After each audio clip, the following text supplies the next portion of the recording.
Praise the Lord. दोस्तों, हम आपका स्वागत करते हैं आज सुबह की प्रार्थना में।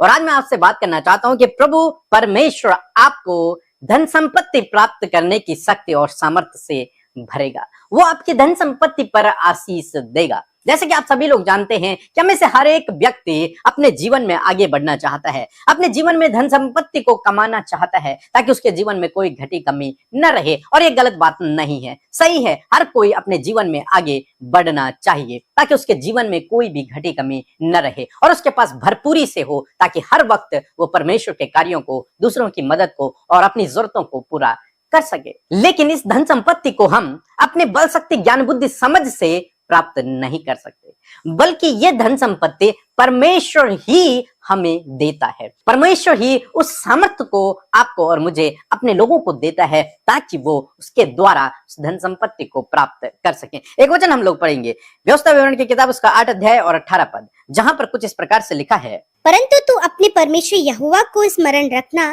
क्योंकि वही है जो तुझे संपत्ति प्राप्त करने की सामर्थ इसलिए देता है कि जो वाचा उसने तेरे पूर्वजों से शपथ खाकर बांधी थी उसको पूरा करे, और जैसा आज तक प्रकट है।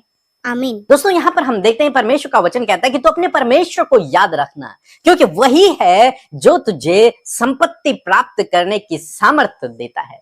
वही है जो तुझे धन संपत्ति प्राप्त करने की सामर्थ्य देता है। इसलिए आज सुबह में मैं आपको उत्साहित करूंगा कि यदि आप अपने जीवन में आगे बढ़ना चाहते हैं, धन संपत्ति को प्राप्त करना चाहते हैं, तो परमेश्वर से लिपटे रहें, उस पर भरोसा रखें, उसके पीछे आप चलते रहें, उस पर विश्वास बनाए रखें, क्योंकि वही है जो आपको धन संपत्ति देगा। और वो भी एक ऐसी धन संपत्ति देगा जिसके साथ में कोई दुख नहीं होगा। नीति वचन की किताब उसका 10 अध्याय 22 पद कहता है, धन यहोवा की आशीष ही से मिलता है और वह उसके साथ दुख नहीं मिलाता। परमेश्वर ऐसी धन संपत्ति देता है जिसमें दुख नहीं होता। बहुत से भाई बहन हैं, धन संपत्ति कमाने के बहुत से रास्ते उनके पास हैं, गलत रास्ते हैं, लेकिन उसके द्वारा उनके जीवन में बहुत सारे दुख, परेशानियां, बीमारियां उत्पन्न हो जाती हैं। वो अपने आप को परीक्षा में डाल देते हैं, संकट में गिरा देते हैं और विपत्तियां उनके जीवन में पड़ जाती हैं। लेकिन जो धन संपत्ति परमेश्वर देता है उसमें कोई दुख नहीं होता, उसका आप आनंद लेते हैं, उसको आप आशीष के रूप में आपके जीवन में परमेश्वर उसे देता है। तो दोस्तों, आज सुबह में मैं आपको कहूंगा कि आप धन संपत्ति के लिए पूर्ण रूप से परमेश्वर पर निर्भर रहें और वही आपको सामर्थ्य देगा, वही आपको ज्ञान, बुद्धि, समझ देगा, वही आपको आगे बढ़ाएगा और आपको धन संपत्ति से भी परिपूर्ण करेगा। हम अब्राहम के जीवन में देखते हैं, अब्राहम का भरोसा केवल परमेश्वर पे है कि मुझे धन संपत्ति देने वाला, मुझे आगे बढ़ाने वाला, मुझे आशीष देने वाला केवल और केवल परमेश्वर है।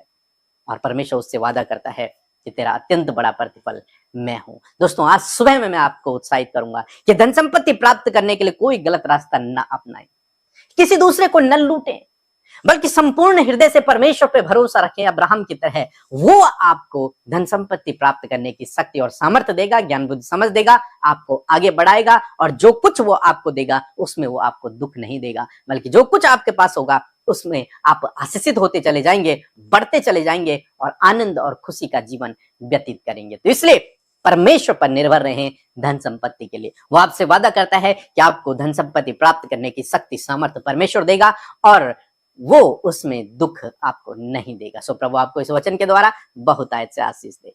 आमीन।